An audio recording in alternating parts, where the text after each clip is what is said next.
వైనాడు William కుటుంబ సభ్యులను మింగేస్తే road accident తన జీవితాన్ని మింగేసింది.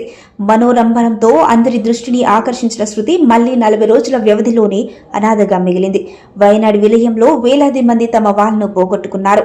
కేరళలోని చూరల్మల గ్రామానికి చెందిన శృతి కూడా అందులో ఒకరు.